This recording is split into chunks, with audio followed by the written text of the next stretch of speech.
Hello and welcome to the Tax Roundup for May, and it's budget month. If you're on Knowledge Shop's database, look out for our budget update in your email inbox the morning after the budget.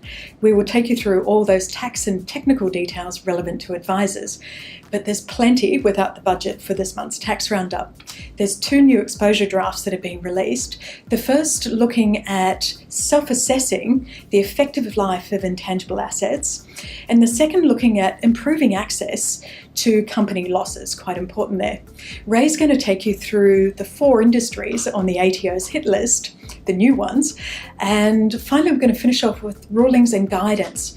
The first is on what the ATO considers to be non-arm's length limited recourse borrowing arrangement for self-managed super funds, but right now Mike is going to take you through a very important one that affects most businesses, which is on the depreciation of commercial website expenditure. Across to you, Mike. In tax rulings this month, the ATO has released a long-awaited draft ruling dealing with the tax treatment of commercial website expenditure. Now, to give you a bit of background on this, about 7 years ago, the ATO withdrew a previous ruling in this area, and in the meantime, we really had no really strong public guidance on what do we do with money that's spent on developing or maintaining or improving a commercial website. Now, in the meantime, I guess between the ATO withdrawing that old ruling and releasing this new draft ruling, TR 2016-D1, there's been a series of private rulings on the ATO private ruling database, and those have suggested maybe some methods of dealing with that expenditure, but we now do have something that's a little bit more concrete in terms of public guidance from the ATO on this area. Basically what the ATO is saying is if you're a business and you spend money on developing a commercial website for your business, then in pretty much every case, that will be capital expenditure. The ATO says that, again, in most cases, that will be expenditure on in-house software. So for most businesses, the expenditure they incur, whether it's their own internal labour and resources doing this, whether they've engaged a third party to develop the website, it will form part of the cost of a depreciating asset, being in-house software. Now, the way you deal with that would depend on the type of business. If we're dealing with a small business entity that's using the simplified depreciation rules, then those costs could actually potentially be deductible up front, given we've got a $20,000 immediate write-off threshold at the moment. Where that doesn't apply, you'd be using the small business general pooling rules.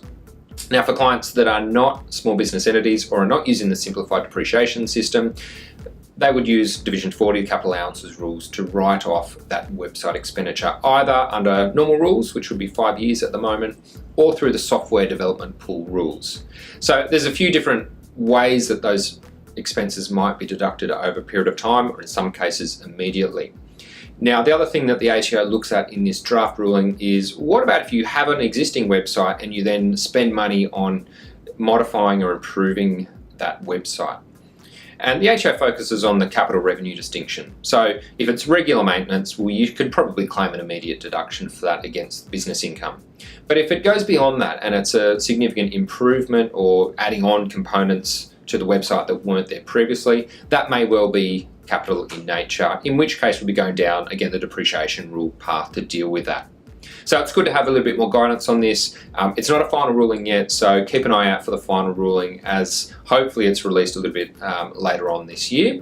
But certainly for those of us who are dealing with clients who are spending money on these types of items, it does start to provide a lot more clarity on what we should be doing.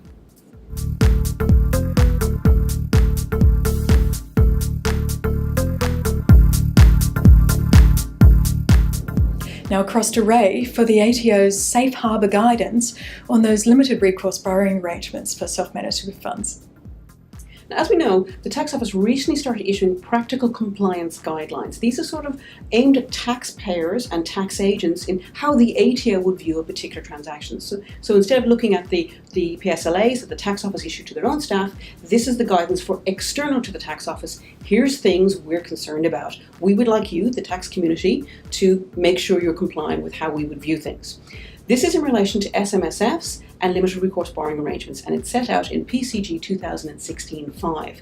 This talks about what they would like to see as the arm's length limited recourse borrowing arrangements in place for SMSFs. And they've stated that if they do not meet these guidelines, then the concern is whatever asset that's producing income that is secured by that limited recourse borrowing arrangement may potentially be viewed as non-arm's length income and therefore will be taxed at the higher penalty rates. Now, they've set out two different options for safe harbours. The first one relates to an acquisition of real property. The second one would relate to other assets such as shares on the stock exchange.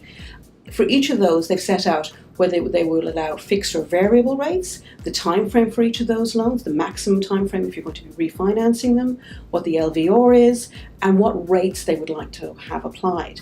Now, the tax office has said that if you follow the guidelines and you fit within those criteria, then the taxpayer, SMSF, doesn't need to be concerned. However, if they're not within those guidelines, the tax office would like to see that by the 30th of June 2016, either they have changed the limited recourse borrowing arrangement so that the terms now meet these guidelines, or that they have refinanced with a commercial arrangement, or that they've paid off the LRBA altogether. So for those who have LRBAs within SMSFs that aren't already on commercial terms with banks, this is a good time to review it, see do they meet the guidelines, and if not, take action before the end of June. The government this month has released those two new exposure drafts. Michael is going to take through the self-assessment of the effective life of depreciating assets and also those new rules on accessing company losses. Now, in April, Treasury has also been busy releasing some exposure draft legislation dealing with a couple of the areas that were announced by the government back before Christmas as part of its national innovation agenda. The two bits of draft legislation that we've seen released recently, firstly, deal with the ability to self-assess the effective life of certain intangible assets. The other bill deals with changes to the company loss rules. Now, when it comes to intangible assets, some intangible assets are treated as depreciating assets under the tax system. So you can claim depreciation deductions for those assets over a period of time. Now, the thing that's a little bit different with those assets when you compare it to other plant and equipment is generally you can't self-assess the effective life of those intangible assets. There's a table in the legislation and it tells you that you need to write off those assets over a specific set statutory time period. What the government is wanting to do is to allow businesses to make their own assessment on the effective life of those assets. So if a business goes and buys some in-house software to be used within its business, at the moment, they would have to write that off typically over a 5-year period.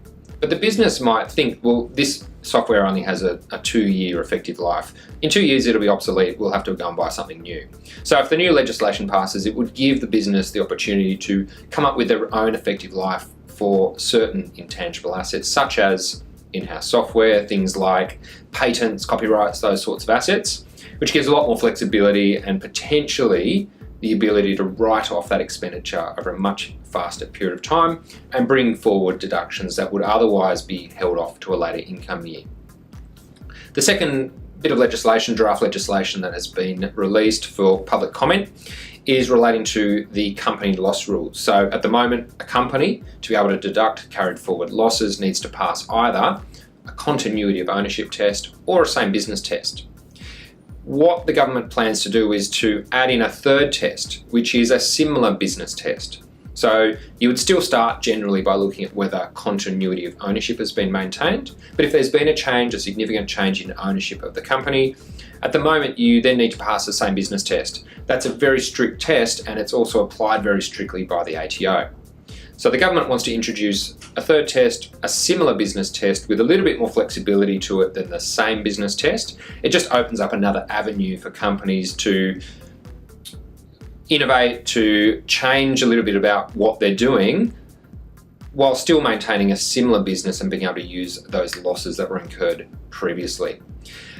So only draft legislation at the moment. We'll wait and see what happens, particularly with the election coming up, as to where these bills end up, whether whichever government takes power wants to do with those bills. But at this stage, at least a first step, and a couple of things which are quite positive in terms of relaxing the company loss rules, which would hopefully open up access to company losses and also give a bit more flexibility around depreciation of certain assets too. And we have another example of the ATO making use of all that wonderful data matching information they've got. They've identified that there are 4 specific industries that they're focusing on: bakery industry, car dealers, supermarkets, and computer design system industries. Those 4 industries are the ones that the tax office has specifically identified as they have concerns in relation to the business owners in those industries fulfilling all their obligations, particularly in relation to employees versus contractors, and are those business owners fulfilling their obligations in relation to PAYG withholding, superannuation contributions, and fringe benefits tax. Now, with their concerns, they have started an education campaign to try and raise awareness with those business owners of the issues and their obligations within those industries. And they've also stated that come July 2016, for business owners who have not yet started to fulfill those obligations, the tax office will be starting audits. So if you have any clients who are operating in those industries, it's a really good time to remind them, make sure you're doing everything you're supposed to be doing and documenting it. And that's the tax roundup for this month. With such an incredible rate of change, if you're not a member of Knowledge Shop, then take a look at what we've got to offer. We will help you keep up to date.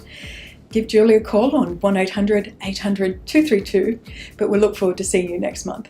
See you then.